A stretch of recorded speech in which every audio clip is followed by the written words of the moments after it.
Comparisons of our current struggle to the Black Death are somewhat trite. The Black Death killed about a third of the population of Europe. It was higher in some areas. Whole villages were wiped out to a man. This isn't having anything like the same level of effect, at least in terms of people's health and mortality.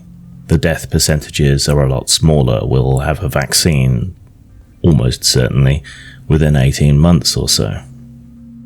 So we should, mostly, put this behind us and have it be part of the regular flu jab that people get within 18 months or so of the first breakout.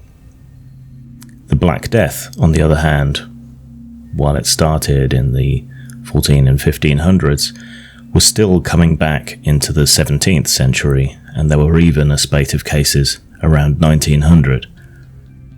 We're not going to have to live with it for that long, unless something very, very strange happens.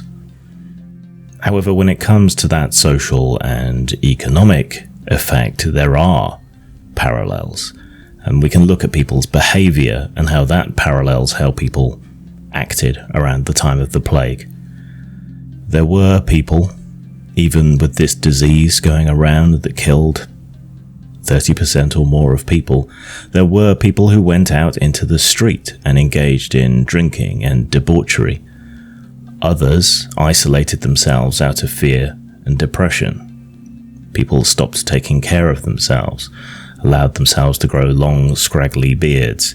Religious people went crazy and went on a tour of Europe, flagellating themselves with knotted ropes, believing that this was a judgment from God. Oh, God. Current affairs is just history, repeated, worse in a lot of ways. But there was a massive amount of social, economic, and technological upheaval that was associated with the plague, which we could see in the aftermath of COVID-19, because for an awful lot of people, the impact that they're going to feel is not the disease itself, but rather the effect upon society around them, the economy around them, their jobs, their job security, the nature of their employment, the precariousness of it, and the priorities which we hold in our societies. We don't have to be isolated to the same extent that hermits and crazy people were during the plague years, thanks to the internet. And that's one major thing, I think, that is going to drive change in the coming months and years. There are depressing parallels as well, of course. I just want to focus more on the positive, on the opportunities that we're facing. In the discrimination against the Chinese that we're seeing, we see parallels to the discrimination against the Jews. Hopefully, it won't go as far. So those positives, then. The Black Death really saw the end of serfdom, which, before the plague, was more like slavery. Peasants were essentially considered the property of the landowner, were not allowed to move from that land elsewhere. They were bound upon it, they had to serve upon it, they had to work the land there. With a massive shortage of peasants, suddenly things were opened up, and landowners were offering all manner of incentives for serfs to move from one set of land to theirs to work it. Benefits went up for those workers as a result of that. There was more resources to go around where there were enough people to work the land and produce the material, and lords would offer all sorts of benefits, housing, a larger stipend, more time off, things like that. So benefits really, really went up for serfs and workers. The end of that landowning class was really brought about by a combined number of factors, but the plague was certainly amongst them. And into that gap stepped the freemen, the traders, the mercantile class, who were able to exploit these opportunities and to make a great deal of money, being less hidebound, more agile, able to take advantage of the situation. Less manpower also led to changes in technology. It doesn't seem much like it to us, but this helped drive a huge amount of labour-saving technology so that the work of many peasants could be done by one. Now, this was driven by necessity because there simply wasn't the labour around to do it, but it's worth considering in the light of everything that we're facing. So how does this relate to us? What are the positive changes that could come about with all this? A lot of people are being laid off, but when things open up again, that demand, that requirement for those services, for those goods, is going to come back strong. So there's likely to be a mini boom in the economy, much as there was after the Spanish flu and after other similar instances. So people should reasonably rapidly be able to get back into work, often for new companies, which will be taking the place of old companies which haven't weathered this particular storm. And all of these people going back to work are technically in a much better position to negotiate. These places are going to need to be filled. And it's possible that if you were in a bad work situation, if it wasn't enough money, really, and you realised that it wasn't, that you may be in a stronger position to demand better advantages, better perks, better salary, things like that. So I think workers going back into work here have an opportunity, knowing what they know about the state of life that they were in, to negotiate for a better position. Remote working has abruptly lost a lot of its stigma. I think an awful lot of people are realizing just how possible remote working is and how it eases burdens of childcare, transportation costs, how it's good for the environment for people to work from home. There's a great podcast on Sam Harris's channel where he's talking to an expert in this who almost entirely runs a distributed office. And I think there's a lot to be learned there. A lot of pitfalls to be avoided there from taking those lessons from what that person has said. So I well recommend going over and looking at that.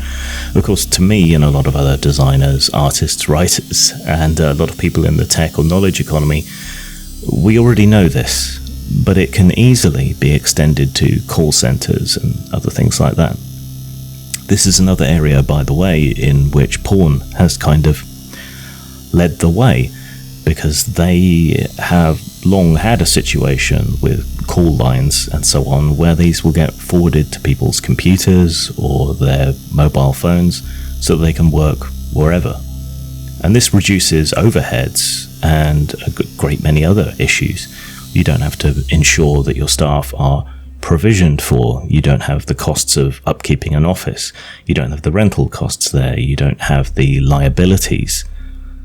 The necessity for fire insurance, all of these kind of things, if you don't have a central office. In a way, this is similar to the way in which Uber and sort of part-time delivery workers work. A lot of the costs of the company are offloaded to the person who has to pay for and hire their own van, pay for their own fuel and so on, and they maybe get compensated for that. But it pushes a lot of that burden onto the employee from the employer. So there's something there that should be appealing to employers in cutting down overheads and so forth, and also appealing to workers who can manage their own hours, work from home, spread the burden of things like childcare and so on. It's why we haven't already done this, I don't know. A lingering prejudice and assumptions about remote working, I think. It's also shown that universal basic income is more than possible, though we're still seeing people ideologically opposed to this, blocking it, even when it's one of the few things that could keep the economy going in these times and ease the burden on everybody. And if it can do that now, why not all the time? And it reduces a lot of the overheads, again, when it comes to administration and so on. These times have shown that UBI is possible, we just need the will for it. And unfortunately, it's also shown that some people would rather let people die than do anything that even slightly to them whiffs of socialism or God knows what else.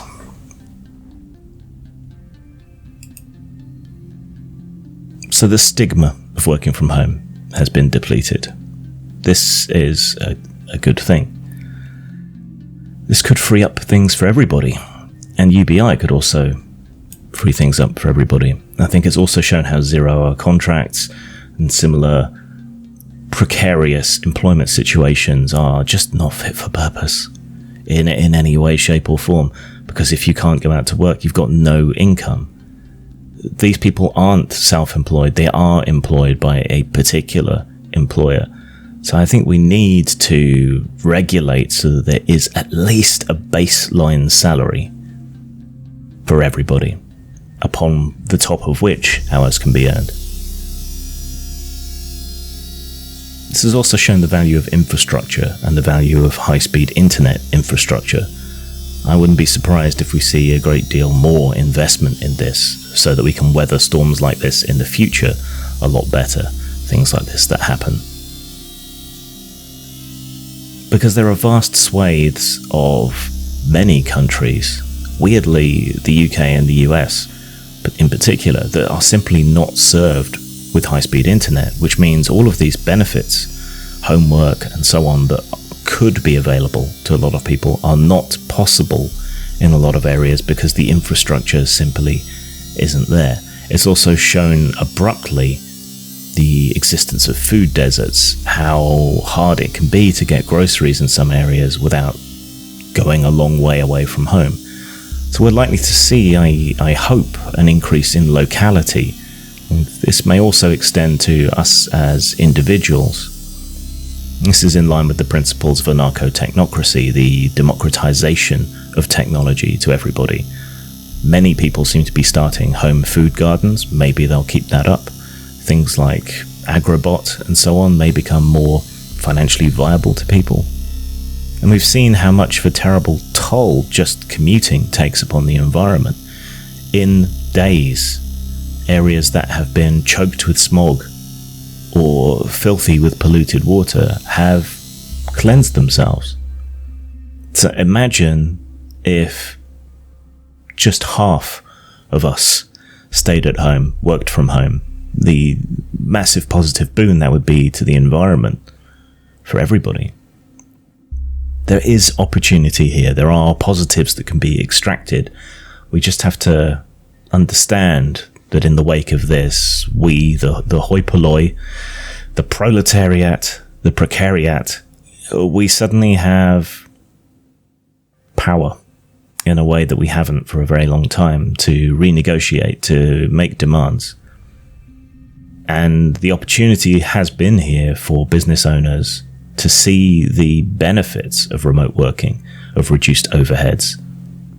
And we're also seeing the benefits to locality, to maintaining local businesses, to supporting local businesses, to maintaining relationships with local businesses. But this opportunity is far from certain.